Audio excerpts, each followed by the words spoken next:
미국과 유럽이 중국을 배제하고 있기 때문이에요. 조선, 철강, 석유화학, 방위산업, 반도체 뭐 다 이런 것들 아닙니까? 이거 다 70년대, 80년대 시작된 거잖아요. 정부가 뒤에 다 있었던 겁니다.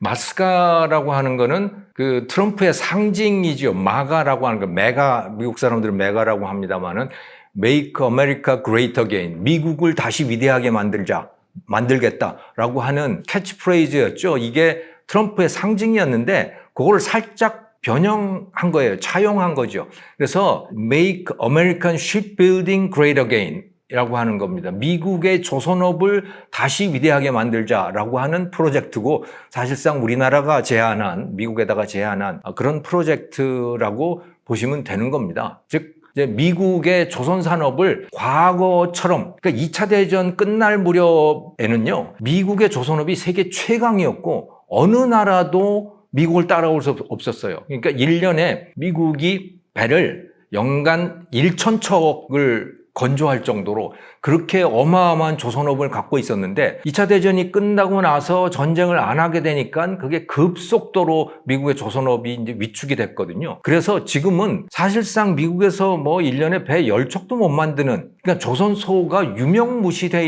있는 그런 상황이 되어 있는 겁니다. 그렇게 된 이유는 뭐냐면 굳이 미국에서 배를 만들 이유가 뭐 있느냐? 라고 하는 그런 의문이 굉장히 많이 들었던 거예요. 배 만들고 또 배를 타고 돌아다니면서 물건, 화물 수송하고 하는 거, 이런 건 다 험한 일들이니까 그건 다 가난한 나라에다 맡기면 되지. 그래서 처음에는 일본에 맡긴 거고, 그 다음에는 우리 한국에 맡긴 거고, 그리고 가장 최근에는 이제 중국이 가장 배를 많이 만들고, 그건 사실상 다 맡긴 거라고 보시면 되는 겁니다. 그러니까 미국은 기본적으로 이 현대적인 제품에 대한 컨셉을 만들고 그걸 설계하고 뭐 이렇게 하면 되는 거지, 그 현장에서 굳은 일들은 굳이 미국 사람들이 할 필요 없다라고 하는 그런 추세가 쭉 이어져 왔거든요. 그래서 미국의 제조업도 사라진 거고 조선업도 사라진 거고 건설업도 사라지고 다 사라지게 된 거예요. 그런데 이제 그게 아주 다급한 상황이 되어버린 겁니다. 왜? 전쟁을 하려고 하다 보니까 이게 굉장히 아쉬운 것이 된 거죠. 전쟁을 하려고 하다 보니까 특히 그 전쟁의 상대는 누구냐? 바로 중국이거든요. 중국의 제조업은 아주 강력해졌는데 미국은 제조업이 다 사라지고 미국은 머리만 쓸 줄 알게 되고 이렇게 되어버린 거예요. 그러니까 굉장히 다급해졌고, 그래서 중국 해군만 보더라도 중국 해군이 강력해졌는데 미국 해군은 점점 위축되어 가고 있는 거거든요. 아직 현재 상태의 전투력만 보면 미국이 아직도 강력하지만 미국 해군이 조만간 중국 해군이 미국 해군을 넘어설 수도 있겠다라고 하는 전망들이 나오고 있는 상황이기 때문에 미국이 급해진 겁니다. 자, 그런 상황에서 우리 한국이 미국하고 협조할 수 있는 게 뭐냐라고 하는 것을 이제 우리가 제안을 한 거죠. 그럼 조선업을, 한국은 아직도 조선업이 강력한 상태로 남아 있으니 우리 한국이 미국의 조선소를 재건하는 것을 도와주겠다라고 우리가 제안을 한 거고, 그게 바로 마스카, Make American Shipbuilding Great Again이라고 하는 이 프로젝트가 된 겁니다. 그래서 한국이 미국 땅에 들어가서 미국 조선소를 다시 만들겠다. 새로운 조선소도 만들고 또 기존에 거의 뭐 유명무실해져 있는 미국 조선소, 이 조선소 터만 있는 정도라고 보시면 되는 거죠.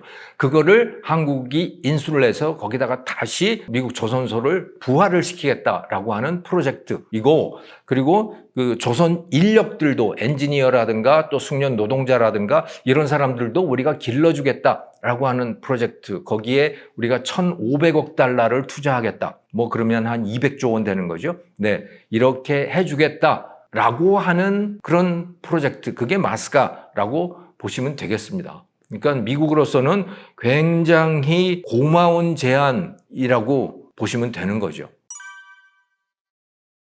한국 조선업이 세계 최강, 이 시장 점유율 면에서 봤을 때 일본을 넘어서 세계 최강이 된 게 2000년입니다. 지금부터 25년 전에 한국이 세계 최강이 됐어요. 그거는 이제 물량면으로도 최강이 됐고 기술적으로도 최강이 되었는데 그 이전까지는 일본이 최고였었죠. 그리고 한 20년 동안 한국이 그 최강의 지위를 유지를 해왔습니다.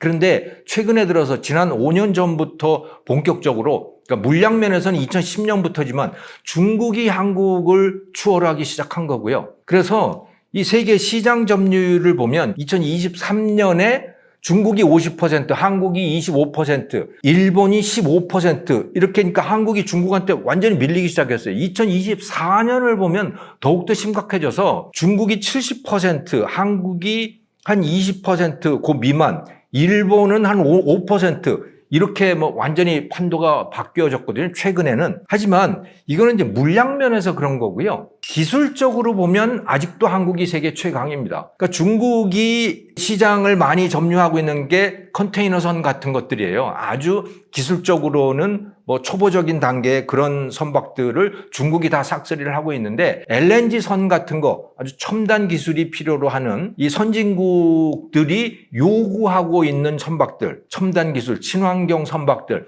이런 거는 한국이 압도적인 기술을 아직도 가지고 있는 상태이죠. 중국이 당하지 못하고 있는 그런 상태라고 보시면 되는 거예요. 근데 이제 단순한 가성비라든가 이런 면에서는 중국이 압도적인데 기술 면에서는 한국이 세계 최강이다. 아직도. 그렇게 이해를 하시면 될 것 같습니다.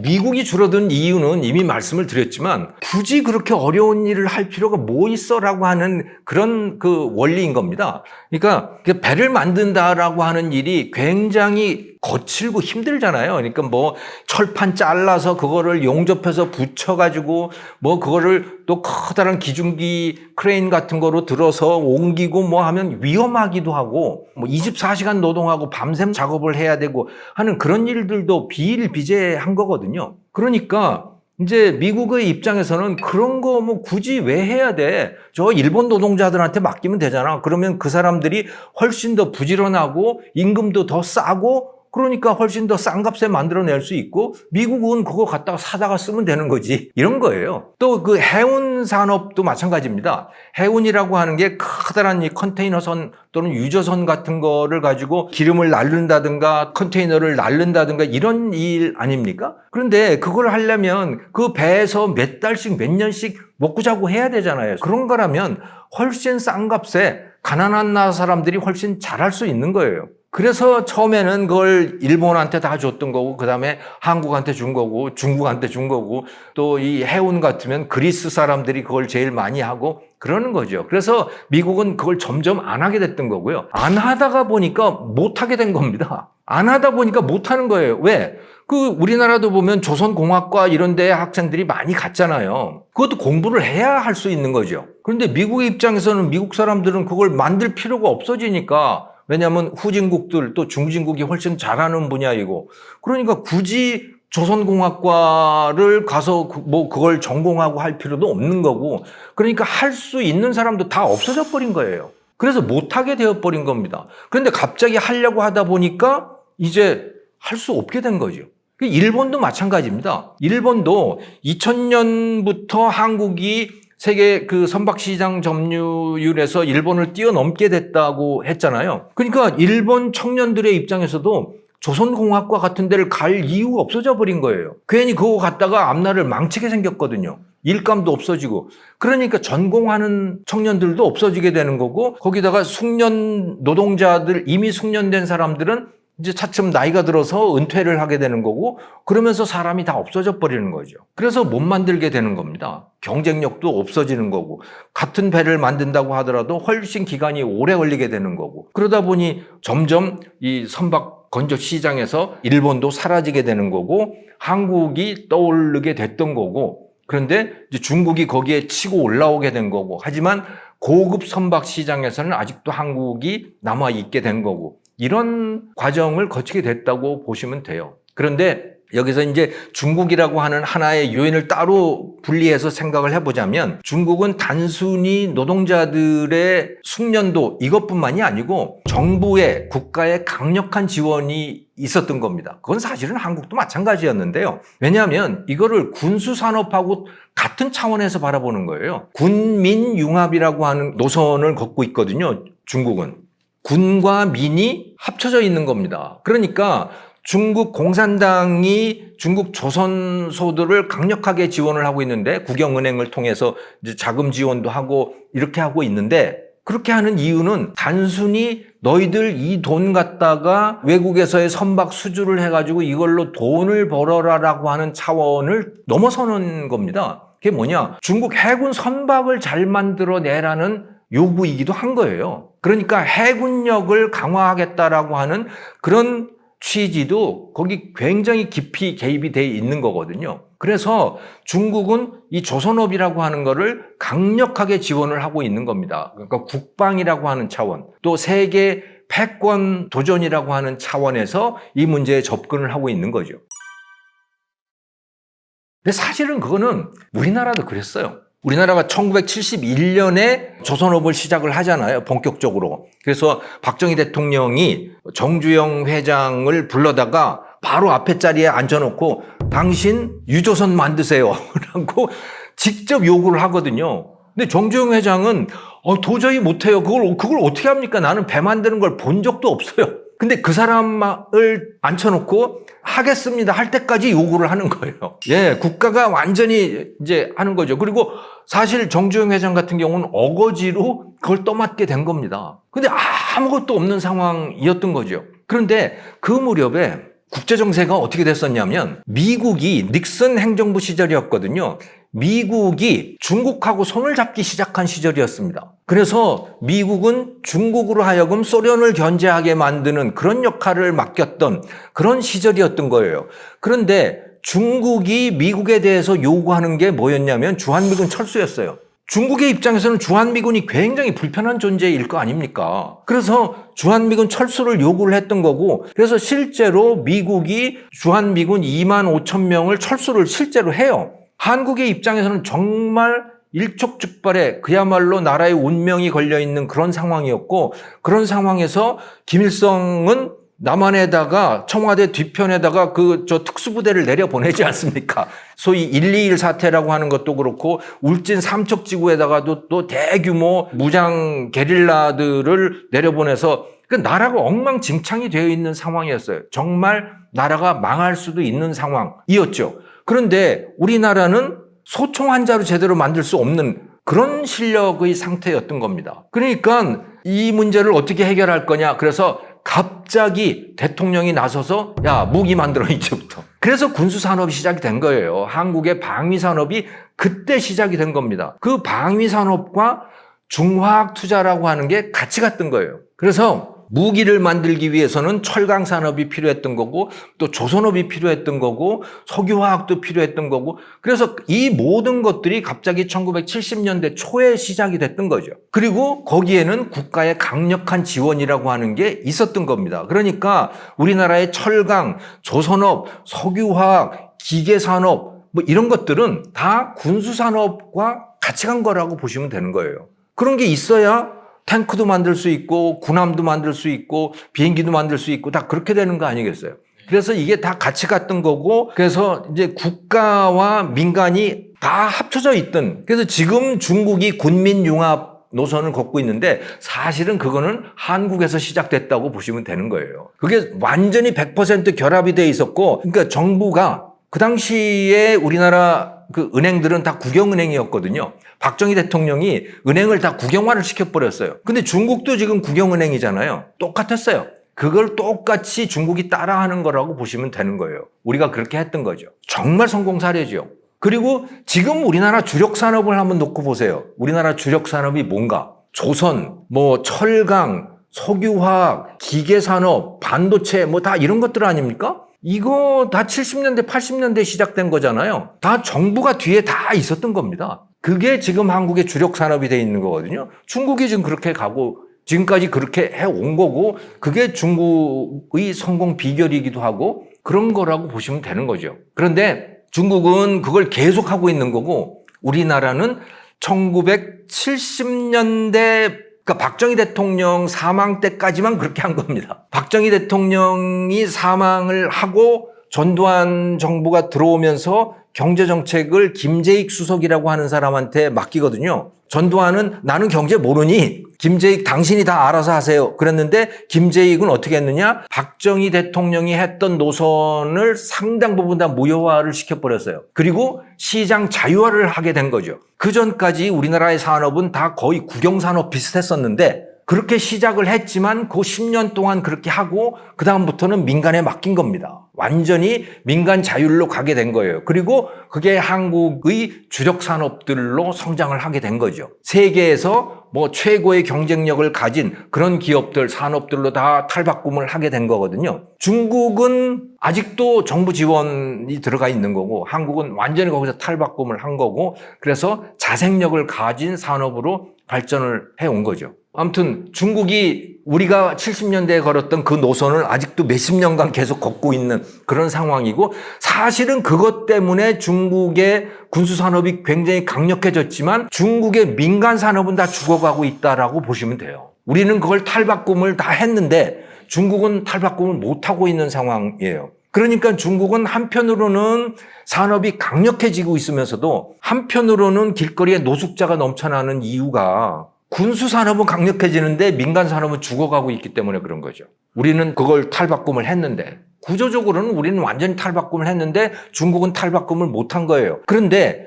중국이 국영은행이 돈을 쏟아붓고 있는 그 분야들 있잖아요. 소위 신질 생산력이라고 하는 그 분야들, 철강이라든가 석유화학이라든가 이런 분야들은 우리가 지금 망해가고 있어요. 중국하고 부딪혀서. 왜냐하면 거기는 온갖 지원금들을 다 받아가면서 하고 있는데 우리는 그런 게 없잖아요. 그러니까 가성비 면에서 중국 제품을 당할 수가 없게 된 겁니다, 우리가. 그런데 지금 뜨고 있는 산업들, 조선산업, 방위산업, 원자력산업 이런 것들은 왜 한국이 중국을 능가하고 지금 이렇게 솟아오르고 있느냐? 이거는 미국과 유럽이 중국을 배제하고 있기 때문이에요. 중국을 시장에서 완전히 축출하고 있기 때문입니다. 그러니까 중국산 안 써. 그럼 중국산을 제외하고 나면 그 다음은 누구 거냐? 그 다음에 한국 건 거예요. 가성비 면에서. 중국산, 러시아산이 다 빠지고 있기 때문에 그런 거라고 보시면 되는 겁니다. 가성비 좋은 것들이. 그래서 방산 문제는 뭐 조금 이따 다시 말씀을 드릴 수 있을 것 같아요.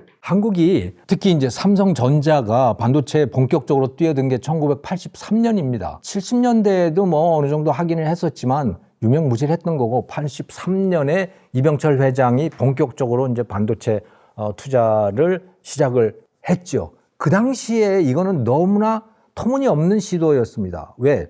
그 당시에 반도체 최강국은 일본이었어요. 압도적인 최강국이었습니다. 전 세계 D램 같으면은 D램의 한 80% 정도는 일본 기업, 도시바라든가 히타치라든가 이런 데가 공급을 하고 있었고 이거는 뭐 누구도 당할 수 없는 그런 실력이었어요. 가성비라든가 이런 게. 그런데 이게 90년대 중반이 되면 한국이 일본을 추월을 하게 됩니다. 이유가 뭐냐? 몇 가지 이유가 있었어요. 처음에는 한국산 반도체가 일본산하고 비교도 안 됐죠, 그거는. 네. 그러니까 예를 들어서 내구 연수를 한번 생각을 해보시면 일본산 D램 같은 경우는 내구 연수가 한번 쓰면 한 25년 정도 쓸 수 있는 그런 견고함과 성능을 갖고 있었대요. 한국은 기껏해야 한 2, 3년 정도 쓸 수 있는 그 정도 수준이었다고 해요. 그러니까 한국은 이걸 컴퓨터에 쓸 수 있는 수준이 아니고 그냥 손목시계에 들어가는 그런 정도의 그러니까 허접한 그런 거로 시작을 했던 거죠. 자, 그런데 그래서 삼성전자에 어마어마한 적자가 쌓입니다. 투자는 어마어마하게 이루어지는데 팔리는 건 없고 그러니까 저 적자 때문에 삼성이 망하는 거구나 라고 누구나 다 예측을 할 수 있었던 그런 상황이었어요. 그래 1987년에 그런 상황에서 이병철 회장이 세상을 떠나고 이건희라는 사람이 이제 회장이 되죠. 그런데요, 1988년에 대박이 납니다. 반도체가. 무슨 일이 벌어졌느냐? 그 이전까지 반도체의 제일 큰 용도는 컴퓨터였어요. 당연히 그 컴퓨터는 어떤 거였느냐? 메인프레임이었습니다. 지금은 아마 모르실 거예요. 메인프레임 컴퓨터라고 하는 게 방에 한가득 채워져 있는 벽 한가득 채워져 있는 컴퓨터예요. 그게 바로 컴퓨터였던 겁니다. 그리고 저도 이제 대학 다닐 때 생각을 해보면 제가 75학번인데요. 그런 학번도 있답니다. 그 연대에도 컴퓨터가 있었어요. 그 컴퓨터실에 가보면 컴퓨터가 방 한가득 채워져 있었어요. 근데 그게 지금 우리가 쓰는 스마트폰보다 못한 거예요. 컴퓨터가 그런 시대였던 겁니다. 자, 그런데 스티브 잡스가 PC라고 하는 걸 발명을 하잖아요. 그걸 만들어내잖아요. 그리고 그 PC라고 하는 게 IBM에 의해서 저가로 호환기종을 복제해낼 수 있는 상태가 되어버린 거예요. 그러면서 1984년, 5년 이 무렵부터, 그러니까 그게 바로 한국이 반도체에 본격적으로 진입을 한 그 무렵인 거거든요. 그 무렵부터 저가 PC들이 본격적으로 등장을 하기 시작한 겁니다. 그리고 87년, 8년 그 무렵이 되면 컴퓨터 한 대가, PC 한 대가 한 $1,000, $1,500, 그래서 저도 $1,500 주고 대만산 PC를 샀던 기억이 나요. 제가 그때 미국 유학 중이었는데. 그렇게 된 거예요. 청계천 PC가 본격적으로 나오기 시작하는 그런 거예요. 조립 PC들 이런 것들이 있잖아요. 이렇게 되다가 보니까 컴퓨터 시장, 반도체 시장의 판도가 급격하게 바뀌기 시작하는 겁니다. 어떻게? 싸구려 PC가 나오잖아요.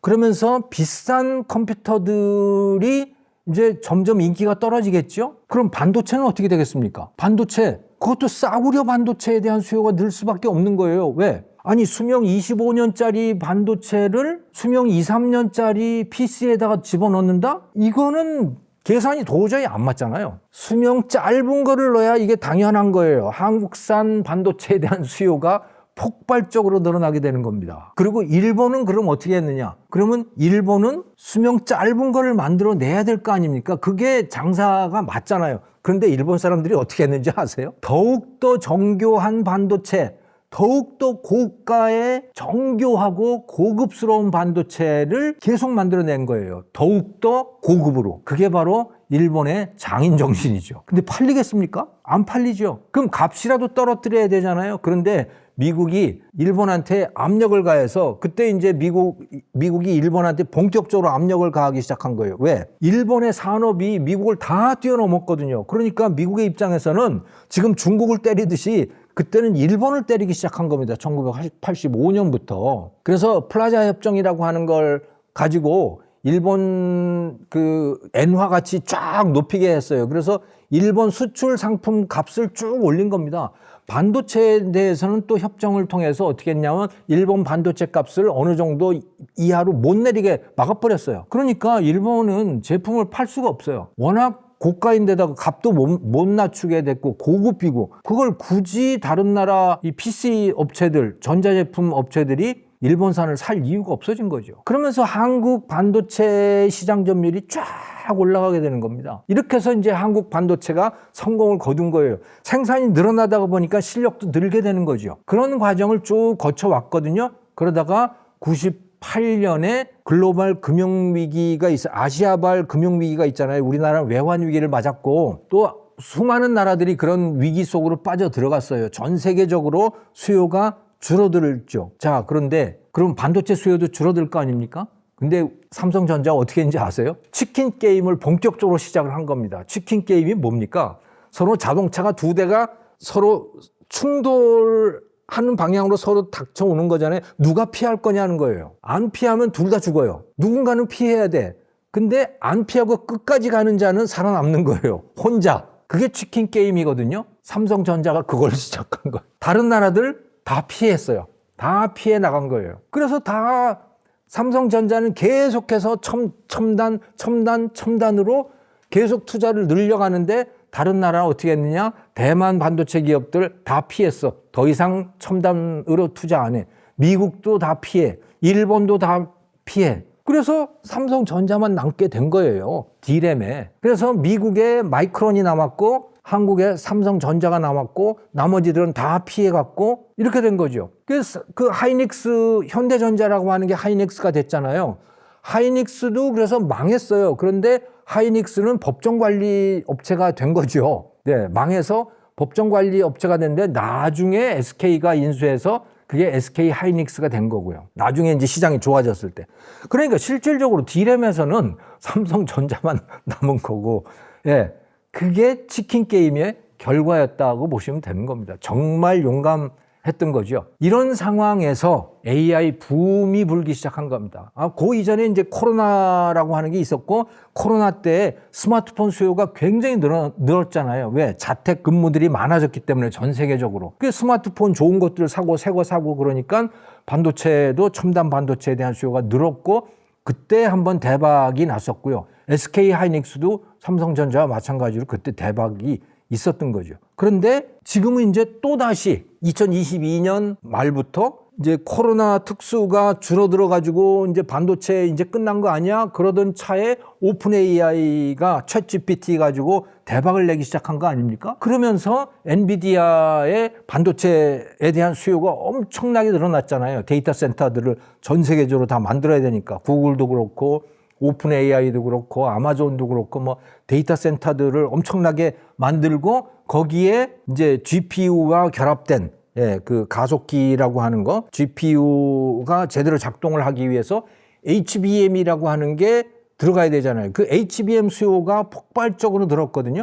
그런데 그 HBM은 뭐냐? HBM은 D램을 여러 겹 쌓아놓은 거예요. D램은 누가 만들어요? 그건 삼성전자, SK 하이닉스, 미국의 마이크론 여기서 만들어요. 대부분 다. 그거를 여러 겹 쌓아서 용접을 해놓은 게 그게 HBM이라고 하는 거예요. 그러니까 이게 잘 나가니까 D램을 만드는 데들이 당연히 잘 나갈 수밖에 없죠. 그런데 SK 하이닉스가 더 잘 나가잖아요. 이유가 뭐냐? 그게 참 묘한 거예요. 이 HBM이라고 하는 아이디어를 내고 처음으로 상품으로 개발한 데가 AMD라고 하는 데입니다. 지금 그 실리콘밸리에 있는 반도체 기업이거든요. 이 GPU를 만드는 데들이 제일 큰 데가 엔비디아고 그다음에 AMD예요. 둘 다 대만 CEO들이 일하고 있는 데인데 이 회사들이 뭐냐면 게임 컴퓨터 만드는 업체들인 겁니다. 게임용 반도체를 만드는 데들이었어요. 이게 다. 그게 GPU잖아요. 그런데 AMD가 경쟁에서 이기기 위해서 이제 신제품을 좀 만들어 보려고 어떻게 하면 이 GPU가 더 속도가 빠를 수가 있을까? 속도가 빠르면 빠를수록 이제 그래픽 처리도 잘 되고 게임 속도도 좋아지고 그러니까 이제 그 게이머들이 좋아할 거 아닙니까? 그걸 하기 위해서 그러면 D램 속도가 문제니까 D램을 겹겹이 쌓아서 그걸 잘 연결을 해보자. 그러면 D램 간에 이 데이터가 왔다 갔다 하고 또 이 GPU하고 왔다 갔다 하는 속도도 빨라질 거야. 그래서 이제 그런 거를 설계를 한 거예요. HBM이라고 하는 거를. 하이 밴드위스라고 하는 HB라고 하는 게 하이 밴드위스 메모리이거든요. HBM이라고 하는 게. 그리고 그것의 제작을 누구한테 맡겼느냐? 이걸 누가 해주겠어? 그 SK 하이닉스하고 삼성전자죠. 그래서 여기서 제작을 한 거예요. 그런데 이걸 해서 납품을 받아가지고 실제 게임용 컴퓨터에다가 집어넣어 봤는데 이 게이머들 반응이 영 시원찮은 거예요. 돈만 더 많이 들어가고. 그래서 AMD가 이거 포기했습니다. AMD가 포기를 했는데 그러다가 보니까 삼성전자도 이거 괜히 그냥 돈만 쓰고 했네. 그래서 삼성전자도 그래서 포기를 한 거예요. SK 하이닉스는 그 팀을 그대로 유지를 했어요. 그런데 AI가 대박이 터진 거예요. 그리고 엔비디아가 대박이 터지게 된 거죠. 그러니까 HBM을 계속 만들고 있는 데는 어디입니까? SK 하이닉스죠. 부랴부랴 삼성전자도 다시 그걸 만들기 시작했는데 SK 하이닉스만큼 빨리 나가지는 못하고 있는 상황인 거고, 그래도 제일 실력이 좋은 데가 SK 다음에는 삼성전자고 마이크론이고 뭐 이렇게 된 거죠. 그래서 대한민국 반도체가 이렇게 뜬 거라고 보시면 되는 겁니다. 그런 과정들을 거쳐왔어요. 하지만 한국은 이 파운드리라든가 이런 거는 아직 잘 안 되고 있는 상황이에요. 우리는 메모리 가지고 지금 대박을 내고 있는 상황이다. 이렇게 이해를 하시면 되겠죠. AI가 워낙 잘 나가기 때문에 AI와 관련된 산업들이 저는 잘 될 거라고 봅니다. 그 산업이 뭐냐 그러면 그게 전기 산업이에요. 발전, 또 송전도 굉장히 중요하거든요. 발전과 송전 산업이죠. 자, 그러면 구체적으로 그러면 어떤 게 있느냐? 발전은요, 원자력 발전이죠. 원자력 발전과 관련된 산업, 그것과 관련된 기업들이고요. 그 다음에 송전과 관련된 기업, 이거는요, 사실은 이거는 그야말로 사양산업이었어요. 송전을 하려면 뭐가 필요합니까? 철탑 세워야 되잖아요. 전기줄 연결해야 되잖아요. 또 변압기 설치해야 되잖아요. 이게 전기 산업이에요. 이거는 그야말로 사양 산업이고 이거는 그야말로 몇십 년 전의 산업이라고 보시면 되는 거죠. 그런데 이게 대박이 난 거예요. 왜? AI가 데이터 센터들이 전기를 그야말로 전기 먹는 하마인 겁니다. 그래서 2030년쯤 되면 전기 소모량이 지금의 한 30% 정도, 30%가 더 늘어날 거래요. 미국이 지금 어떤 계획을 세워놨냐면 원자력 발전으로 2045년까지 300기가와트 발전 용량을 세우겠다고 지금 계획을 세운 거거든요. 그 트럼프 대통령이 긴급 명령으로 300기가와트면 원자력 발전소가 몇 개인 줄 아십니까? 조금 작은 걸로는 한 300개 되고요. 뭐 1.5기가와트짜리 굉장히 큰 규모의 원자력 발전 같으면 한 200개 되는 거예요. 원자력 발전소를 200개 내지 300개를 만들어야 돼요. 미국에다가만. 지금 우리나라에 몇 개가 있는 줄 아십니까? 26개 있어요. 발전소를 어마어마하게 지어야 돼요. 그래야 AI가 제대로 작동을 할 수가 있어요. 계획대로 뭔가가 나갈 수 있는 겁니다. 그러면 그 발전소를 지으려면 필요한 게 뭡니까? 그거 가스 터빈, 증기 발전기 이런 것들 또 원자로 그다음에 발전소만 만들면 뭐예요? 연결을 시켜야 될 거 아닙니까? 그러려면 전선, 변압기, 철탑 이런 것들을 다 해야 되잖아요. 어마어마하게 그걸 만들어야 되는 거예요. 그런데 그거를 지금 제대로 만들 수가 없어요. 그럴 능력이 없어요. 그래서 미국에서 지금 무슨 일이 벌어지고 있냐면 전기요금이 다 올라가고 있습니다. 우리나라는요, 전기요금이 잘 안 올라가요. 참, 이거 우리나라 지금 큰 문제인데, 전기에 대한 수요가 높아지면 또는 유가가 오르면 전기요금이 당연히 올라야 될 거 아닙니까? 발전 비용이 올라가니까. 그런데 우리나라는 비용은 올라가도 잘 요금이 안 올라가요. 요지부동이에요. 왜? 한전이 그 적자를 떠안고 있기 때문에요. 한전의 적자가 지금 한 200조 원 쌓여 있어요. 우리나라는 국가부채에다가 그거 반드시 더 해야 되는데 그거 안 더하고 있죠. 앞으로 계속해서 유가 올라가고 전기 수요 높아지고 뭐 이렇게 되면요, 한전 적자 더 쌓입니다. 근데 미국은 그렇게 적자를 쌓아놓고 있지 않아요. 그러니까 비용이 올라가고 수요가 높아지면 어떻게 됩니까? 전기요금이 올라가죠. 당연히 그냥 바로바로 올라가요. 그래서 지금 미국에서 소비자들이 지금 난리가 났어요. 전기요금이 올라가서. 전기요금이 올라가는 이유가 뭐냐? 데이터 센터 때문에 그러는 겁니다. 지금 AI 때문에 전기요금이 올라가요. 그러면 소비자들의 입장에서는 화가 날 거 아닙니까? 아니, 전기는 데이터 센터가 쓰는데 왜 요금은 우리가 비싼 요금을 내야 되냐? 이렇게 되잖아요. 그게 화가 난 겁니다. 그래서 미국 정부에서 지금 권하고 있는 거, 거의 압박을 가하고 있는 게 뭐냐? 데이터 센터들한테, 그 AI 기업들한테 네 전기는 네가 해결해 라고 압박을 가하고 있는 거예요. 네 전기를 네가 해결하려면 어떻게 해야 돼요? 다 발전소를 하나씩 갖고 있어야 되는 겁니다, 지금. 그러니까 이 전기에 대한 수요가, 그러니까 AI에 대한 수요는 전기에 대한 수요다라고 해도 과언이 아니에요. 그러니까 전기 산업이 진짜 유망한 산업이고 앞으로 폭발적으로 성장할 산업이다. 이렇게 이해를 하시면 되겠죠. 그 다음에 또 수요가 늘어날 산업은 소위 히토류라고 하는 이 광물질에 대한 수요라고 보시면 되는 겁니다. 전 세계 그 히토류 공급의 90%, 최종 제품 공급의 90%를 중국이 담당을 하고 있거든요. 네, 다 중국 거 수입해다가 쓰고 있어요. 그 히토류 대표적인 게 자석이죠. 뭐 자동차도 그렇고 뭐 자석 쓰는 데들이 얼마나 많아요. 무기에도 자석 쓰고 전자제품에 자석 쓰는 데들이 굉장히 많아요. 그 자석 대부분 중국에서 오고 있는 거예요. 그런데 중국이 그 무기화를 시작했잖아요. 너 내 말 안 들으면 히토류 제품들 공급 안 해주겠어? 라고 무기화를 시작했어요. 그러니까 나라들마다 다 지금 뭐 난리가 났어요. 히토류를 스스로 해결을 해야 되는 상황이 되는 겁니다. 그 히토류라고 하는 거, 그거는 이제 히토류가 포함된 흙이 있거든요. 그 흙을 채취해서 그걸 가지고 희석을 해서 거기서 광물질들을 끌어내야 되는 아주 원시적인 산업이에요. 공해 물질이 어마어마하게 나오는 그런 산업인 겁니다. 그런데 이거 과거에는 중국이 다 알아서 했어요. 그러니까 다른 나라들은 뭐 중국 거 사다 쓰면 되지, 오염은 네가 알아서 하고 우리는 그런 공해 산업 같은 거 안 할 거야, 이렇게 됐는데 이제 다 할 수밖에 없는 상황이 된 겁니다. 그러니까 그 산업들이 지금 다 뜨고 있는 거죠. 고려 아연이니 뭐 하는 데들이 뜨는 이유가 바로 그래서 그러는 겁니다. 그래서 이런 광물질과 관련된 기업도 뜰 수밖에 없다. 또 방산들도 그렇고 원전 뭐 이런 것들이 다 이제 지금 뜨고 있는, 앞으로 계속 뜰 수밖에 없는 그런 산업. 특히 우리가 좀 생각하면 좀 의아한 것들이 전선 산업, 뭐 LS 전선 뭐 이런 데들이 있잖아요. 이런 데들이 좀 의아하지만 뜰 수밖에 없는 뭐 그런 데들입니다. 변압기 만들고 하는 데들이. 그런 제조 능력이 필요한 것들, 그걸 우리나라가 잘하고 있는 겁니다. 그러니까 이것은 재래식 산업들인 거예요. 재래식 산업인데 이게 지정학적인 반사 이익을 꽤 누리고 있는 거다.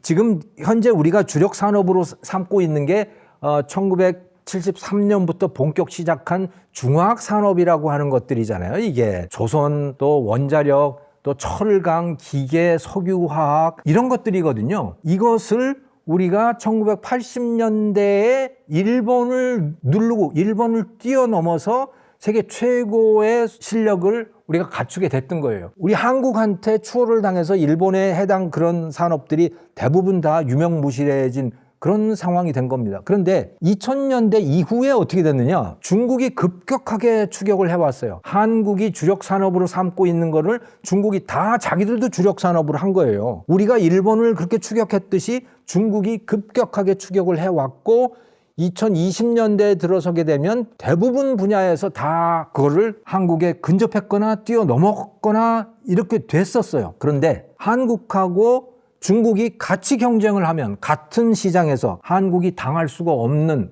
상황이 된 겁니다. 그런 현상이 대표적으로 일어나고 있는 산업이 석유화학, 철강 이런 것들이에요. 그래서 포항제철이 지금 굉장히 난감한 상황이고 여수라든가 이런 데에 있는 석유화학 단지가 뭐 거의 도시가 소멸한다는 얘기가 나올 정도까지 그렇게 되어 있잖아요. 그럴 수밖에 없는 게 그게 중국이 다 뛰어넘었기 때문에 그렇게 된 거예요. 자, 그런데 2020년대에 들어서 또 묘한 일이 생긴 거죠. 그게 뭡니까? 미중 갈등이에요. 미국과 중국이 본격적으로 싸우기 시작한 거고요. 미국이 중국을 떼어내기 시작한 겁니다.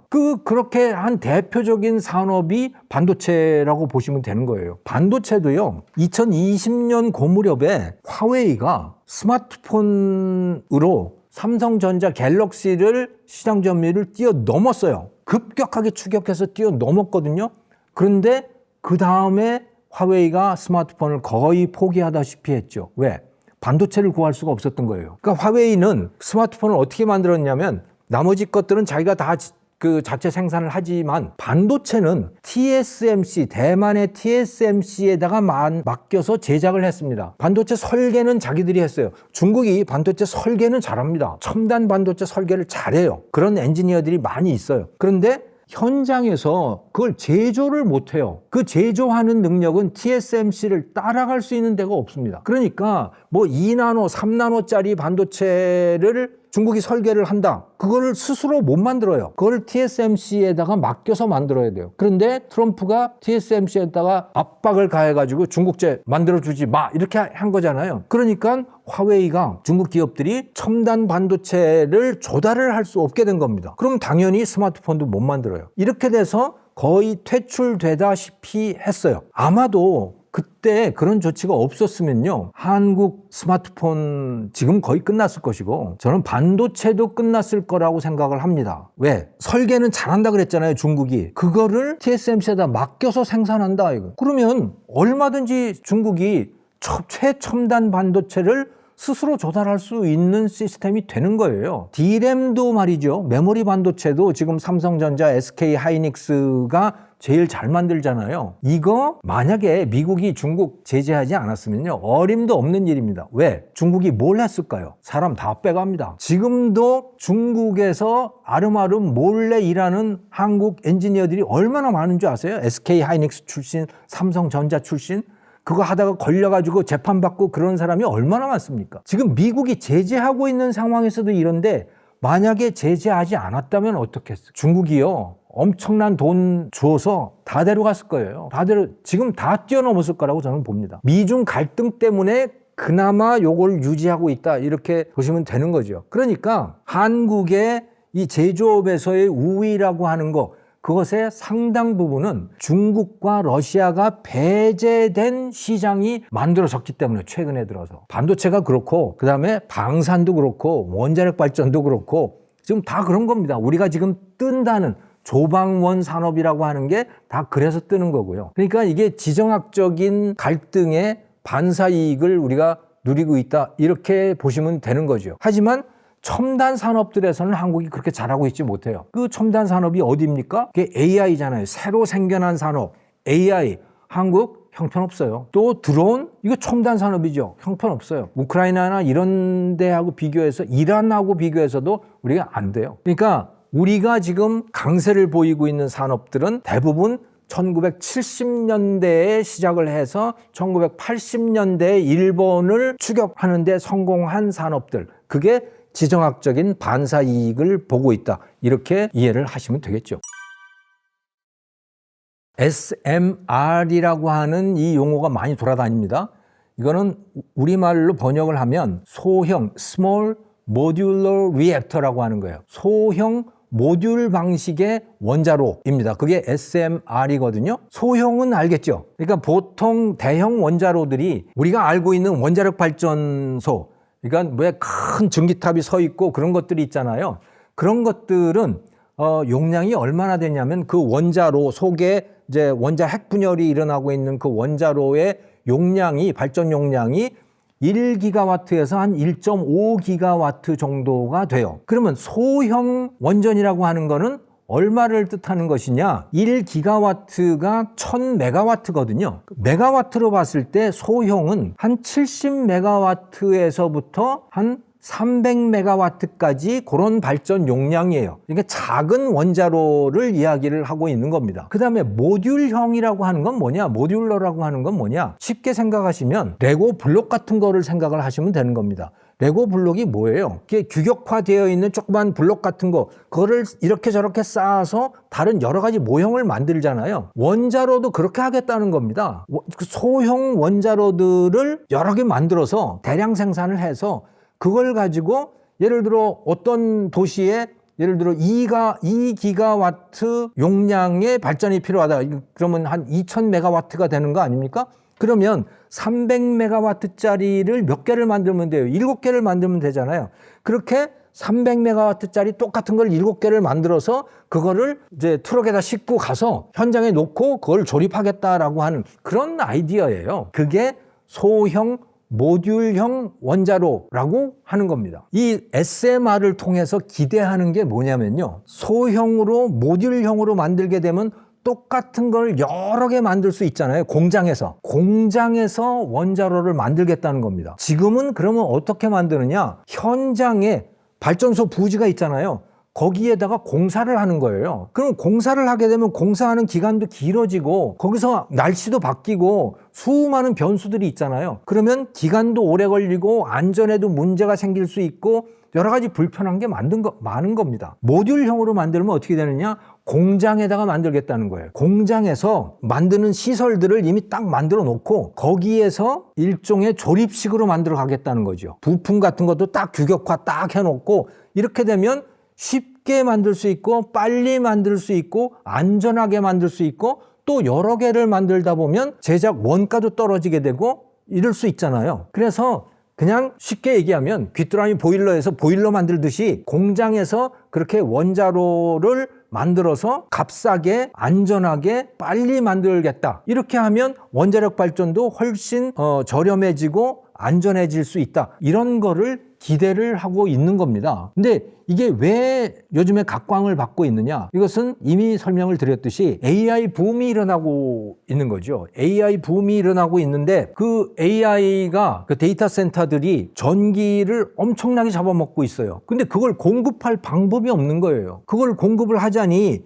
지금은 현재 할 수 있는 거는 가스 발전을 하든가. 근데 가스 발전은 요즘 별로 안 좋아하잖아요. 화석연료 때문에. 그러면 이제 주로 거론이 되고 있는 게 태양광 또 풍력 발전 이런 것들이거든요. 그런데 이 태양광 풍력 발전은 이게 이 토지를 너무 많이 소모하는 데다가 더욱더 이 결정적으로 문제가 되는 건 뭐냐면 간헐성이라고 하는 겁니다. 간헐성은 뭐냐? 이게 전기가 필요할 때 발전이 되는 게 아니라는 거예요. 지가 필요할 때 지가 할 수 있을 때 그냥 발전을 한다는 거죠. 예를 들어서 태양광 같으면 밤에는 발전 못 하잖아요. 낮에만 발전하죠. 그리고 구름 끼면 발전이 안 되죠. 해가 쨍쨍 나야 발전량이 늘어나게 되죠. 또 풍력은 어떻습니까? 바람이 잘 불어야 돼요. 바람이 근데 너무 세게 불면 또 안 돼요, 이게. 왜냐하면 잘못하면 부러지거든요. 그러니까 이 자연 조건에 따라서 발전이 되기도 하고 안 되기도 하는 거예요. 그런데 전기에 대한 수요는 어떻습니까? 그거하고 무관하게 이루어지는 거예요. 전기 수요는 밤에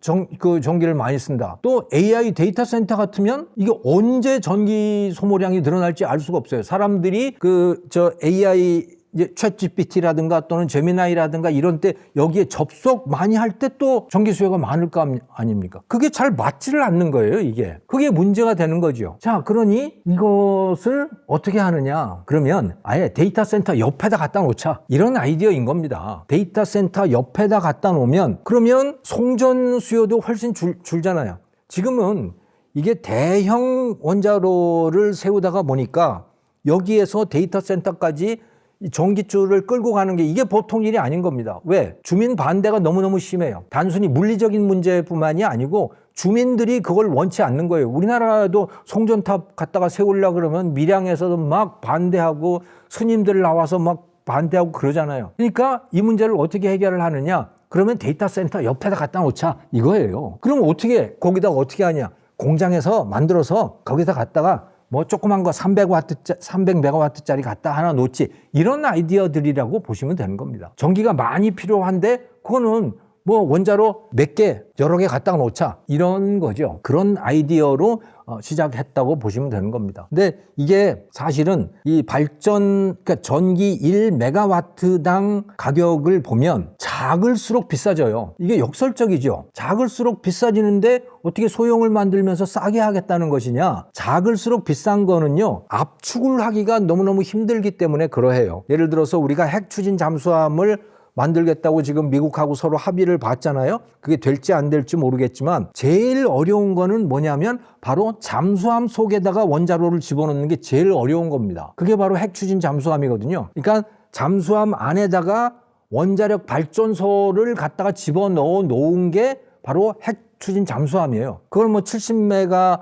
80메가 뭐 요 정도 아주 작은 수준의 그런 것들이고, 그걸 만들기가 제일 어렵고요. 큰 것일수록 만들기가 쉽다, 이렇게 보시면 되는 거죠. 자, 그런데 그럼에도 불구하고 이 SMR이라고 하는 것이 방향이 되는 이유는 이미 말씀을 드렸듯이 이렇게 소형으로 만들게 되면 공장에서 계속 똑같은 거를 반복 생산할 수 있는 가능성이 있는 거예요. 반복 생산을 하게 되면 규모의 경제가 있기 때문에 그래서 결국은 값이 떨어지게 될 거야, 이렇게 되는 거죠. 그래서 SMR로 가고 있는 겁니다. 그럼 우리나라의 상태는 지금 어떠냐? 한국도 ISMR이라고 해서 드디어 설계도가 완성이 됐고, 그 설계도를 이제 설계 승인을 신청해 놓은 그런 상태라고 해요. 그래서 2030년이 넘어가면 이게 현장에 쓰일 수 있는 가능성이 있습니다. 그런데 사실은 우리는 그렇게 원자력 발전소, 원자로를 설계하는데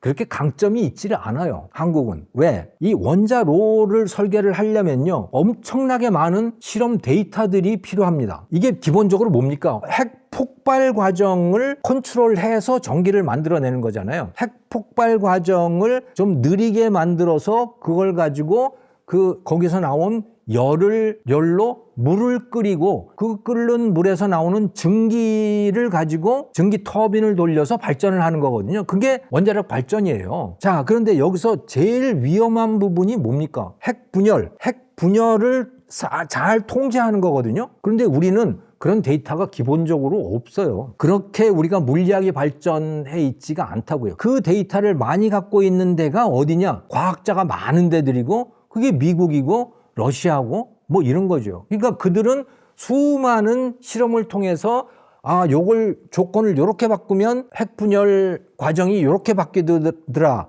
뭐 하는 그런 데이터들을 쫙 갖고 있어요. 우리나라는 그런 데이터가 사실 거의 없다고 보면 되는 거예요. 우리가 스스로 운영해 본 그 원자로 내의 데이터들만 갖고 있는 거죠. 근데 그 데이터는 기본적으로 뭐냐? 미국의 웨스팅하우스 또는 미국의 어쨌든 미국의 설계도를 갖고 만들어 놓은 그런 것들인 거예요. 우리가 그래서 미국 설계도를 쓰기 때문에 한국이 원전 수출할 때 항상 미국의 웨스팅하우스 같은 데가 계속 시비를 걸고 있는 겁니다. 자, 그래서 우리는 설계에 그렇게 강점을 갖고 있지 않아요. 근데 강점이 있는 게 있습니다. 그거 제조 능력 또 건설 능력인 거죠. 예를 들어서 제조 능력이라고 하는 건 뭐냐? 증기 터빈입니다. 이미 말씀을 드렸듯이 이거는 물을 끓여서 발생한 증기를 가지고 터빈을 돌려서 그걸로 발전기를 돌리는 거잖아요. 그게 발전소 아닙니까? 이 터빈 만드는 거요. 이거를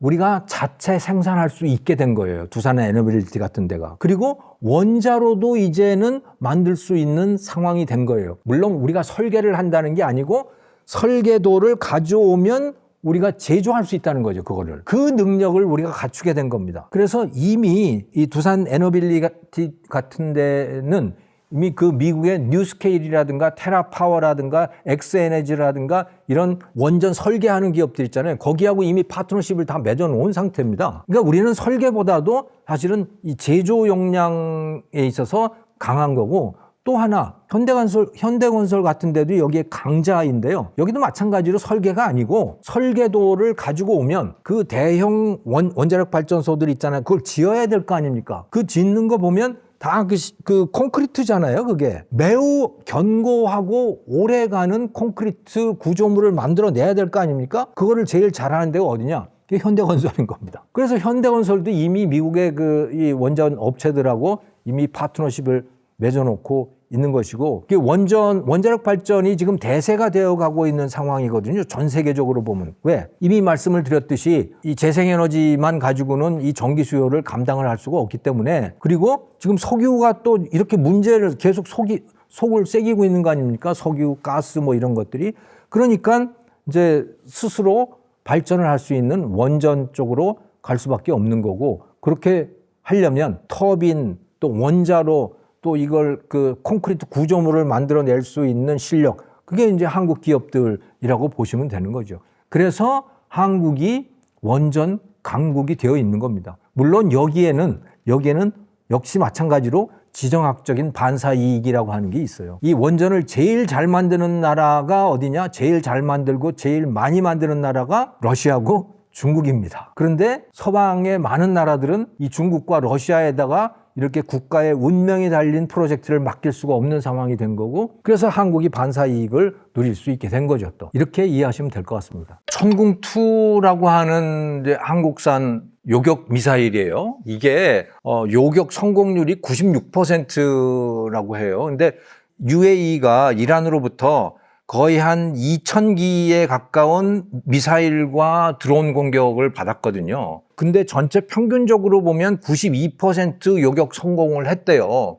그럼 2,000개라고 하면 1,840개는 요격을 한 거고, 나머지 한 100몇십 개는 얻어맞은 거예요. 그러니까 여전히 얻어맞은 겁니다, UAE가. 그럼에도 불구하고 2,000개를 다 맞는 거에 비해서는 훨씬 낫잖아요. 저 덜 얻어맞으니까. 그런데 그 요격 미사일 중에 한국산이 있는 거예요. 정확히 몇 기가 있었는지는 잘 모르겠는데 천궁2라고 하는 한국산 미사일이 있고, 이것의 요격 성공률은 96%였다고 합니다. 그러니까 100개가 날아오면 그중에 96개는 맞고 4개는 맞추지 못하는 그런 상황인 거죠. 그런데 그럼에도 불구하고 엄청난 정확성인 거예요. 그래서 이 천궁2라고 하는 게 이 한국산 미사일, 요격 미사일이라고 하는 게 굉장히 성능이 좋구나라고 하는 게 이번 전투를 통해서 본격적으로 드러난 거죠.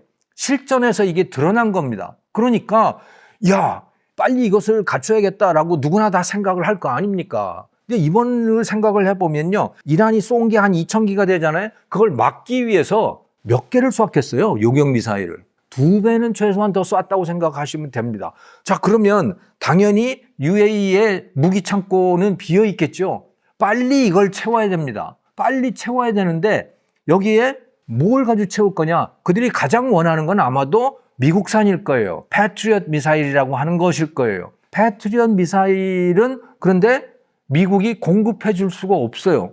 왜? 미국도 지금 창고가 비어가고 있잖아요. 그리고 그 패트리어트를 만드는 만드는 능력이라고 하는 게 1년에 1000기도 안 돼요. 미국 내에서 만들 수 있는 능력이라고 하는 게. 그걸 만들면 자기 창고를 채워놔야 되잖아요. 남의 나라에 줄 여유가 없는 거예요. 그런데 한국은 지금 전쟁을 하고 있는 상태가 아니니까 무기 창고들이 채워져 있을 거 아닙니까? 그것을 지금 방산업체에서 만들면 계속해서 공급해 줄 수가 있는 거죠. 거기다가 굉장히 정확도가 높고 플러스 가성비도 또 좋은 거예요. 이게 요격률이 96%라고 했지만 이것은 사실은 한국산 패트리어트라고 했어요. 그러니까 패트리어트 미국산을 기본적인 모델로 하고 그 기술들을 담고 있는 거고 거기에 이제 러시아 기술도 어느 정도는 가미가 되고 그렇게 해서 만들어 놓은 이 요격 미사일인데요. 네. 근데 미국산이 있고 한국산 천궁이 있고 또 이스라엘산이 또 있습니다. 이스라엘의 데이빗 슬링이라고 하는 데이빗의 다윗의 팔매 뭐 이런 거 있잖아요. 그게 데이빗 슬링이라고 하는 건데 이게 비슷한 역할을 합니다. 근데 가격이 어떻게 되냐면요. 미국산 패트리어트는 뭐 평균적으로 하면 한 50억 돼요. 1기당 50억. 한국산은 15억. 이스라엘도 15억 정도 하는 거예요. 가성비가. 자, 그런데 UAE 입장에서는 그러니까 한국산이 매우 매력적이겠죠? 값도 싸지, 금방 또 공급해 준다지, 그 정확도도 상당히 높지. 근데 이게 이스라엘산도 있잖아요. 비슷하단 말이에요. 근데 이스라엘산은 좀 깨름직해요. 왜?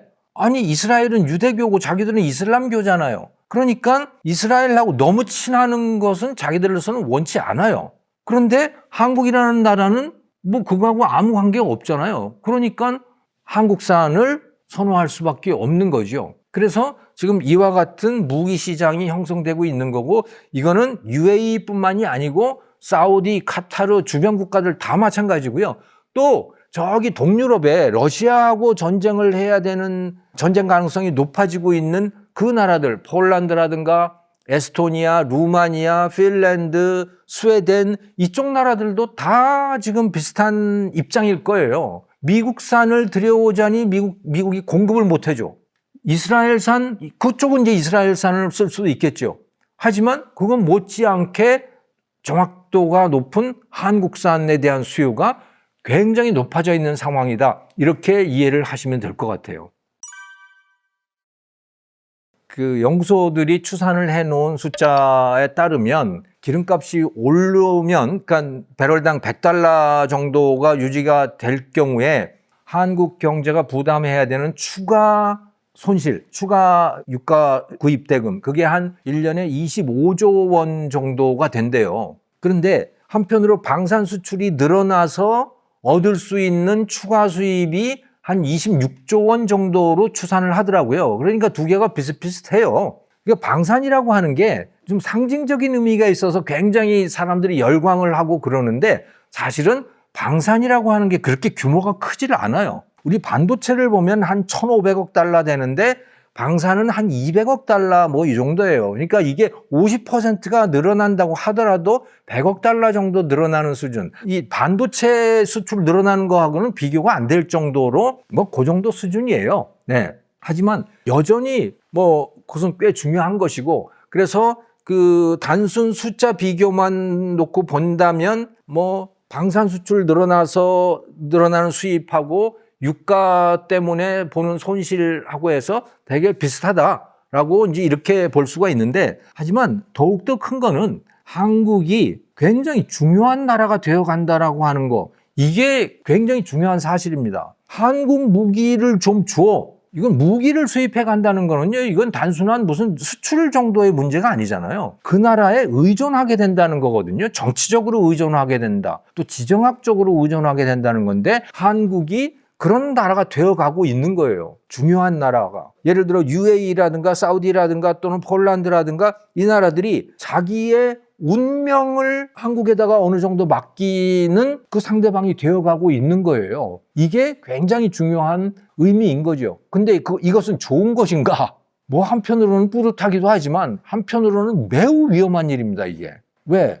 책임을 져야 되잖아요. 전쟁의 당사국이 되어가는 겁니다. 생각을 해보십시오. UAE가 한국 무기를 가지고 이란 미사일을 막아내잖아요. 그러면 이란의 입장에서는 어떻겠습니까? 저거 봐라. 한국이라는 나라가 아주 괘씸하네. 당연히 이렇게 되겠죠. 이란이 그런 입장을 갖게 되면 중국은 또 어떻겠어요? 이란하고 친한 중국은, 또 러시아는, 북한은 어떻겠습니까? 지금 이런 문제예요, 이게. 그래서 한국이 굉장히 중요한 나라로 부상하고 있다. 이건 분명한 사실이에요. 그런데 우리가 그걸 감당할 수 있는가?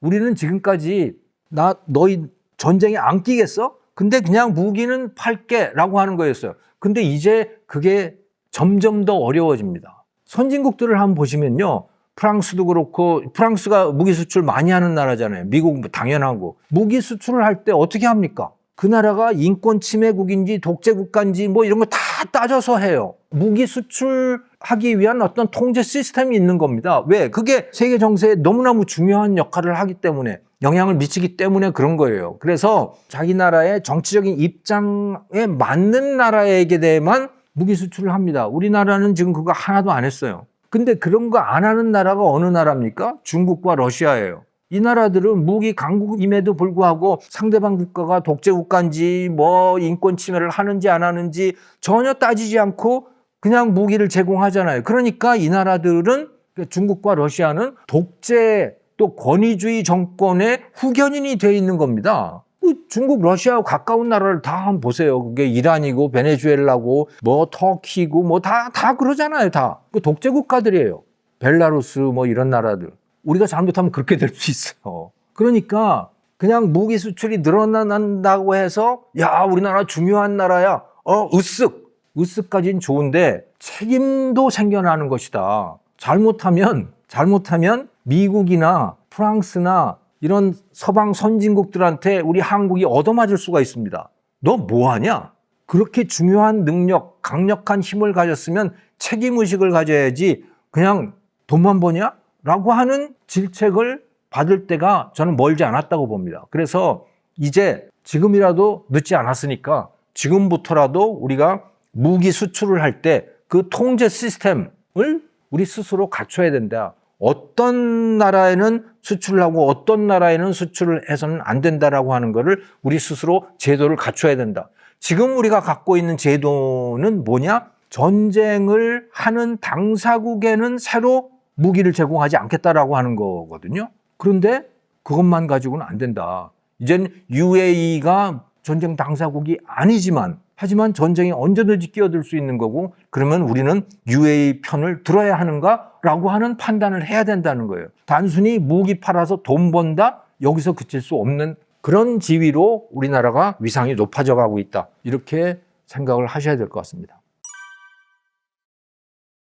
이번 이란 전쟁 이전까지도 한국 무기를 선택을 하고 중국 무기나 러시아 무기를 선택하지 않는 나라들이 꽤 있었어요. 이거는 정치적인 선택입니다. 또 지정학적인 선택인 거예요. 우리나라는 중국이나 러시아와 같이 갈 수 없다라고 입장을 정한 나라들이 있잖아요. 그게 지금 유럽 국가들인 겁니다. 특히 동유럽 국가들. 동유럽의 폴란드, 체코, 루마니아, 또 에스토니아 이런 나라들은 이게 다 이제 러시아하고 국경을 접하고 있거든요. 그러니까 우크라이나 전쟁이 어떻게든 끝난다면 다음 타겟은 자기라고 생각하는 나라들인 거예요. 동유럽 국가들이. 그러면 러시아산 무기는 당연히 들어올 수 없겠죠? 러시아하고 전쟁을 해야 되는데 러시아산 무기를 쓸 수는 없잖아요. 그렇게 되면 잘못하면 자기들이 이용을 당하고 그 무기가 무력화될 수도 있고 그러기 때문에. 그러면 어떤 무기를 써야 되냐? 그들의 입장에서는 미국 또 나토 표준의 무기를 써야 돼요. 중국산 무기는 어떠냐? 중국은 러시아하고 너무 가까워졌잖아요. 그러니까 러시아, 중국 다 마찬가지로 쓸 수 없어요. 그러면 나토 표준의 무기를 써야 되는데 그 나토 표준의 무기를 생산하는 나라는 어디냐? 미국, 독일, 프랑스, 영국 이런 나라들인 거죠. 그런데 이 나라들은 자기 나라 무기를 생산하기도 바빠요. 왜냐하면 지금까지 GDP의 1.5%, 2% 뭐 요 정도만 국방비에 쓰고 있었어요. 그런데 여기 우크라이나 전쟁이 터지고 또 미국의 트럼프 대통령이 막 압박을 가하고 그러니까 이것을 4.5%, 5%까지 늘려야 되는 상황이 된 겁니다. 그러니까 이 무기와 관련된 지출이 지금보다 2배, 3배가 늘어나야 되는 상황인 겁니다. 이 나토 회원국들이. 그러면 거기에 방산업체들, 독일의 방산업체, 프랑스의 방산업체 이런 데들은요, 그 무기를 생산을 하는데 최대한으로 지금 생산을 하고 있거든요. 풀 가동을 하는 상황이에요. 그런데 그걸 가지고 자기네 나라 병기고를 채워야 되는 상황인 거죠. 다른 나라에다가 그걸 제공할 수 없어요. 그걸 제공해 줄 수 있는 나라, 나토 표준과 서로 호환이 되면서 제공해 줄 수 있는 나라가 어디냐? 그게 대한민국, 터키, 이스라엘 이런 나라들인 겁니다. 근데 여기에서 재래식 무기라고 하면 뭐 미사일이라든가 또 이 전차라든가 자주포라든가 뭐 잠수함 뭐 이런 것들을 말을 하는 거죠. 이거를 제일 빨리 만들고 가성비 좋게 만들고 잘 만들 수 있는 나라가 어디냐? 그게 한국인 거예요. 그래서 한국 무기에 대한 수요가 급격하게 늘어나고 있는 거죠. 전 세계가 전쟁의 시대로 접어들고 있기 때문에. 그런데 앞으로 이거는 더욱더 폭발적으로 늘어날 거라고 보는 게 한국 무기에 대한 수요가. 왜냐? 이번에 베네수엘라 특수작전 또 이란 전쟁을 통해서 확인된 게 있습니다. 그거는 뭐냐? 중국, 러시아산 무기가 형편없더라라고 하는 거예요. 특히 방어 무기가 형편없다. 대공 방어망 무기가 형편없다라고 하는 게 지금 확실히 드러났잖아요.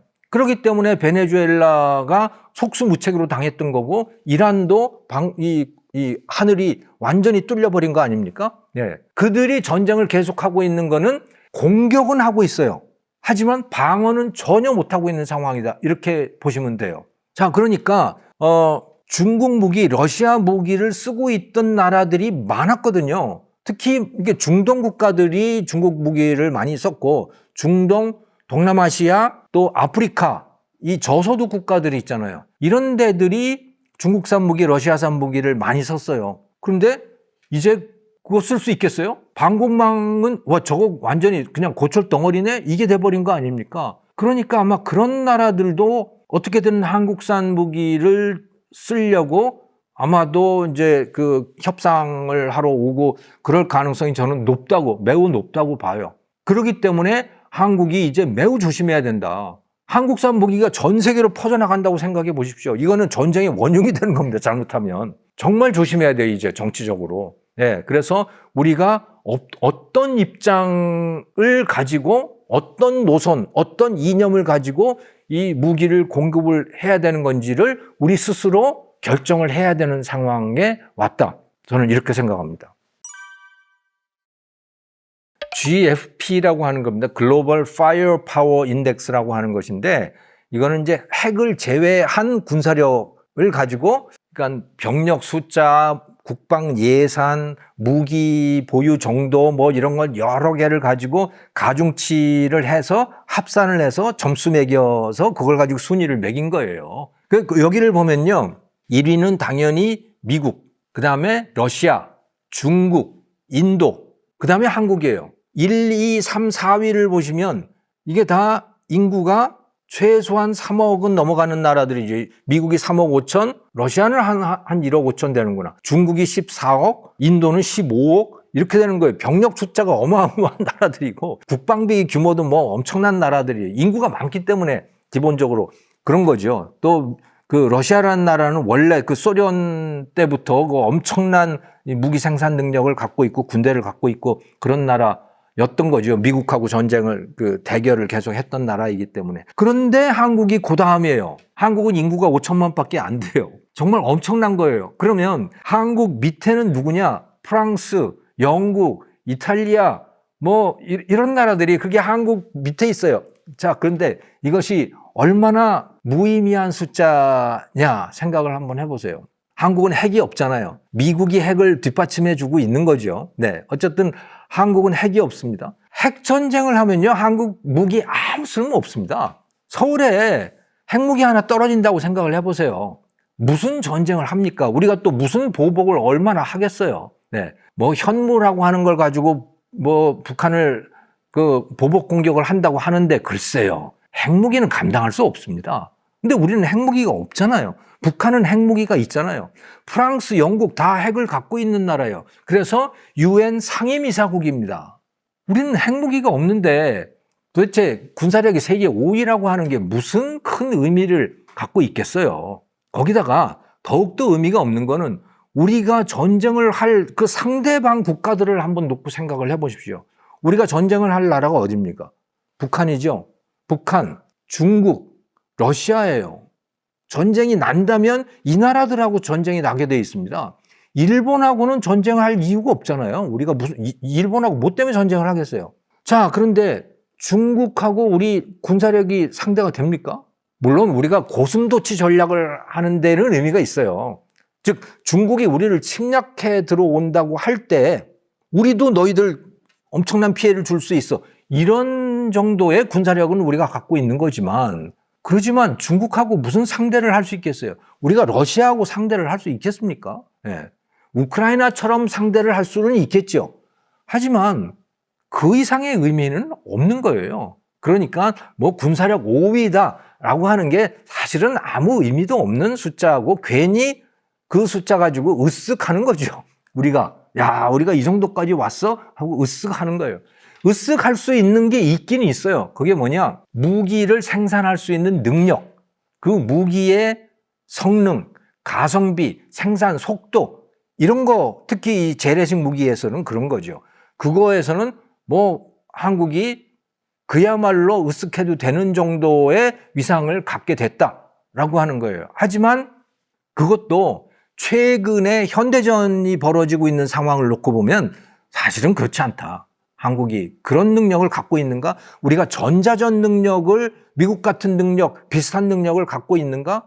또 AI를 가지고 이 지휘체계를 통합해내고 수많은 정보들을 통합하고 하는 그런 능력을 우리가 갖고 있는가?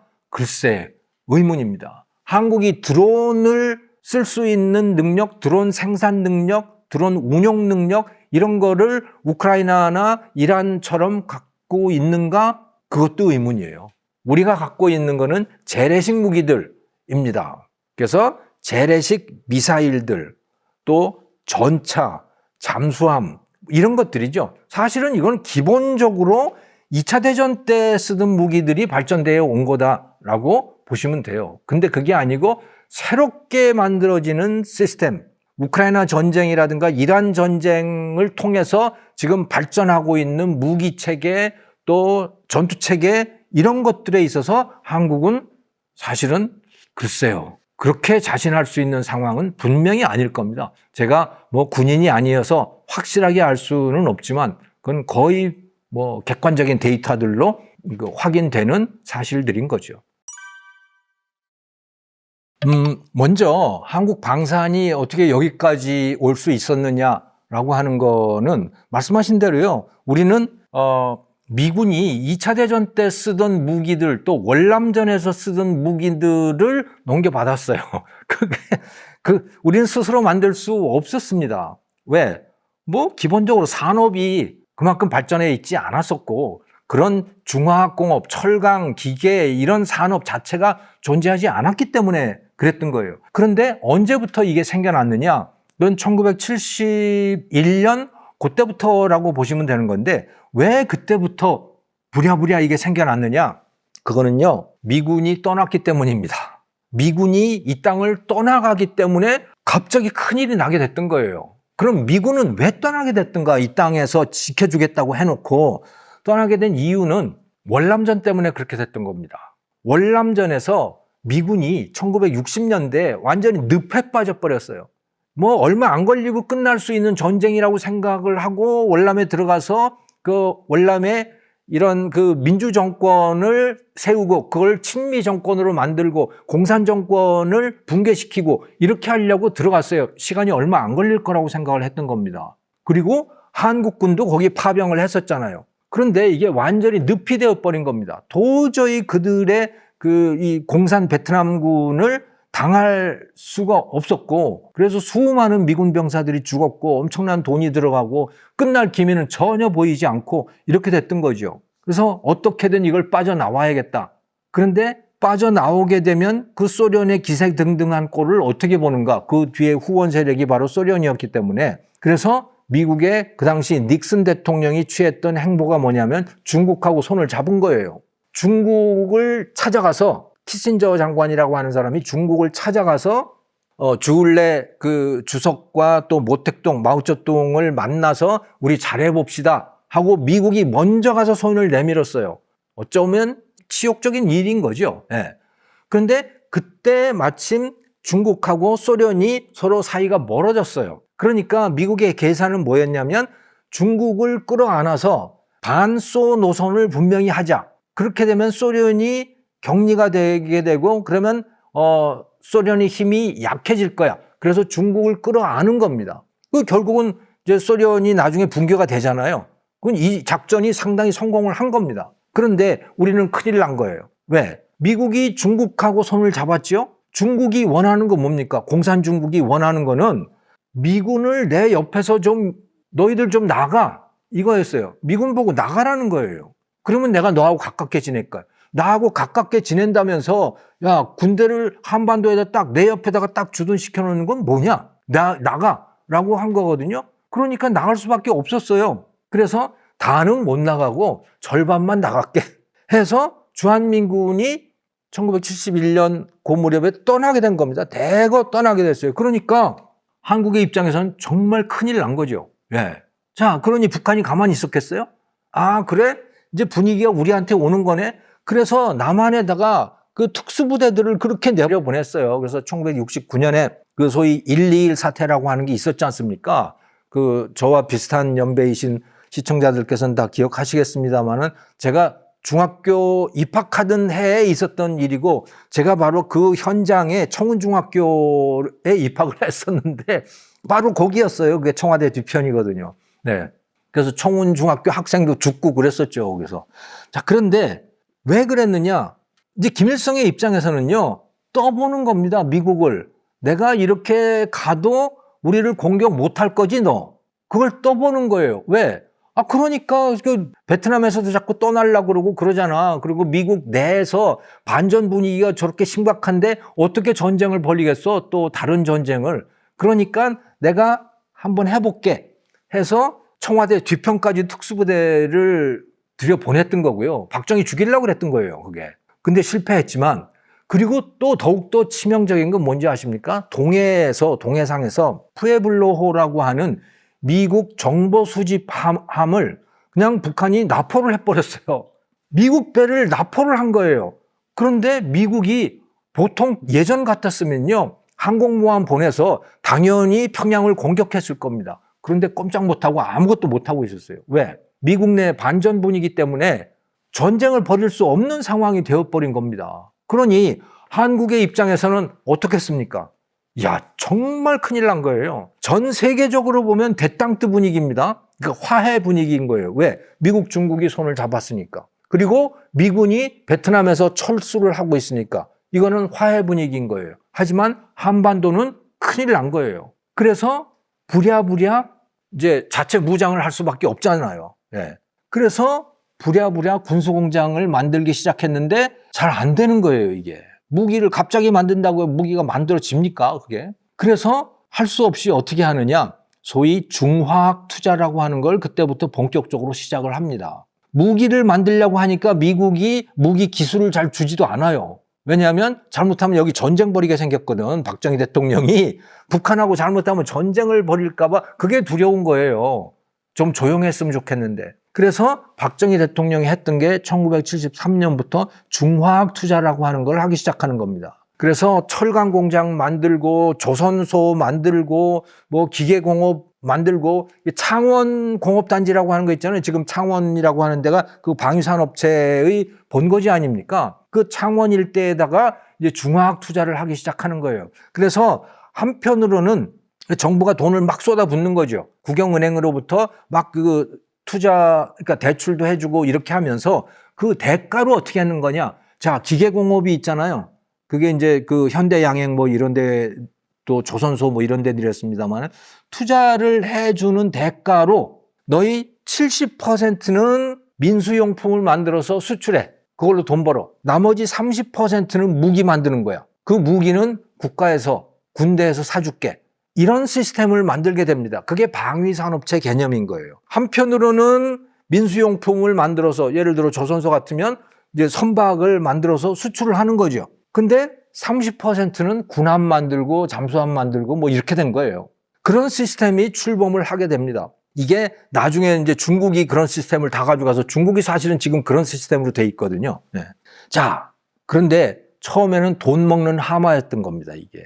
왜? 실력도 없지, 뭐 제대로 할 수 있는 게 없잖아요. 그러다가 차츰차츰 실력이 쌓이게 되고요. 1980년대에 들어가니까 소위 삼저 호황이라고 하는 그런 그야말로 한국 경제가 기회를 맞이하게 되는 겁니다. 미국이 일본을 때리기 시작했잖아요. 플라자 협정 뭐 이런 걸 통해서. 그리고 반도체 협정이나 뭐 이런 걸 통해 가지고 일본 경제를 미국이 주저앉혔어요. 그 반사 이익을 제일 크게 누렸던 데가 어디냐면 대한민국인 겁니다. 그래서 반도체도 그렇고 뭐 조선업도 그렇고 기계공업도 그렇고 한국 경제가 70년대 시작했던 그 중화공업이라고 하는 게 붐을 맞이하게 되는 거죠. 그렇게 되니까 돈을 많이 벌 거 아닙니까? 그 돈이 또 방위산업에 또 투자가 될 거 아니에요? 이런 선순환 구조를 마련하게 됐던 겁니다. 그래서 한국 경제가 중화공업이 크면서 방위산업이 크게 됐는데 여기에 또 하나 매우 중요한 요인이 생긴 거예요. 그게 뭐냐면 1991년에 소련 붕괴예요. 소련이라는 나라가 붕괴가 돼버렸잖아요. 그러니까 미국이라든가 서방 진영 국가의 입장에서는 적이 없어진 겁니다. 지금까지 무기를 생산한 이유가 뭐예요? 군대를 기른 이유가 뭡니까? 그거는 소련하고의 전쟁을 염두에 뒀던 거예요. 언제든지 소련이 공격할지도 모르겠다라고 하는. 근데 소련이 붕괴가 돼버렸어요. 그러면 적이 없어졌잖아요. 그럼 무기를 생산할 이유도 없어진 거죠. 군대가 무기를 잔뜩 사놓을 이유도 없어진 겁니다. 그래서 무기 구매 예산이 급격하게 쪼그라들었어요. 그러면 그 방산 업체들은 어떻게 되겠습니까? 일감이 없어지는 거죠. 그래서 다 문 닫고 합병하고 쪼그라들고 다 이렇게 된 거예요. 예. 그리고 그 나라들은 그 돈, 국방에 썼던 돈을 어디에다 쓰겠습니까? 그게 복지에다 쓰고 교육에다가 쓰고 그래서 복지국가가 되는 거예요. 그 나라들은. 근데 이 군수산업, 방산은 쪼그라드는 거죠. 자, 그런데 우리나라는요. 북한이 여전히 그러고 있잖아요. 만약에 북한이 그때 붕괴가 됐었으면 우리도 그렇게 됐을 거예요. 근데 북한이 여전히 그러고 있는 거예요. 그러니까 우리는 방위산업을 없앨 수가 없어요. 계속 유지하고 있어야 되는 상황이에요. 그런 나라가 몇 나라가 있었습니다. 그게 어디냐? 한국, 이스라엘. 이스라엘도 계속 전쟁하는 나라죠. 그 다음에 1989년 이후에 중국이에요. 중국은 또 왜 그랬느냐? 1970년대 말부터 80년대까지 중국은 이 그러니까 군사 예산을 거의 쓰지 않았어요. 그냥 급격하게 이 나라도 줄였습니다. 등소병 때. 그런데 1989년에 천안문 사태라고 하는 게 터지게 되죠. 이거는 반정부 시위가 대대적으로 일어난 거예요. 반공산당 시위 비슷하게 된 거예요. 그러니까 이거 안 되겠구나. 잘못하면 공산당 체제가 무너질 수도 있겠구나. 그래서 계속해서 이 군사비에 대한 투자를 계속 늘려갔던 겁니다. 그래서 세계에서 이 군사비 예산을 계속해서 썼던 몇 나라들이 있는 거예요. 그게 한국, 이스라엘, 또 저 중동에서 또 터키라고 하는데 터키 에르도안이 들어오면서 또 군사비 예산을 굉장히 많이 늘렸고 또 이제 푸틴에 들어와서 러시아가 또 군사 예산을 많이 늘리고 이렇게 하면서 이제 방산들이 이렇게 커져갔던 거죠. 그런데 이제 중국과 러시아 진영을 빼고 나면 그 다음에 남는 거는 대한민국이 남게 되는 거예요. 특히 재래식 무기에서는. 근데 현대식 무기, 그 방공망 시스템이라든가 또 AI라든가 이런 데서 최강자는 지금 이스라엘인 거고요. 미국을 제외하고 나면 이스라엘이고 지금 강자로 부상하고 있는 나라가 우크라이나라고 보시면 되는 겁니다. 우크라이나가 엄청난 방산 강국이 되어가고 있습니다. 왜? 데이터가 쌓여가고 있거든요. 어마어마한 데이터가 쌓여가고 있는 겁니다. 데이터라고 하는 건 바로 경험을 뜻하는 거죠. 그 경험을 AI와 결합하고 있는 겁니다. 지금 우크라이나가.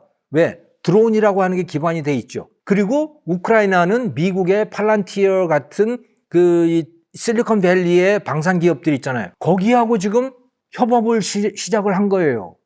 왜 그럼 미국 기업은 우크라이나 같은 허접한 나라와 협업을 할까? 데이터 때문에 그런 거예요. 실전 경험을 어마어마하게 하고 있잖아요. 그러니까 AI를 훈련을 시키려면 실전 경험이 있어야 되는 거거든요. 일반 AI들도 마찬가지 아닙니까? 예. 사람이 어떻게 행동을 하는지, 현실에서 어떤 일들이 벌어지고 있는지를 다 데이터화해서 그걸 가지고 AI를 훈련을 시켜야 되잖아요. 그 데이터를 제일 많이 갖고 있는 데가 어디냐? 바로 우크라이나인 거예요. 계속해서 끊임없이 그 데이터가 생성이 되고 있는 거죠. 그래서 미국 기업, 또 독일 기업, 이 나토의 유럽 기업들하고 우크라이나가 지금 협업을 본격적으로 시작을 한 거고, 지금 방산 강국이 되어 가고 있는 겁니다. 근데 재래식 무기 분야에서는 한국이 강국이 되어 있는 상황이고, 이렇게 이해할 수 있겠습니다.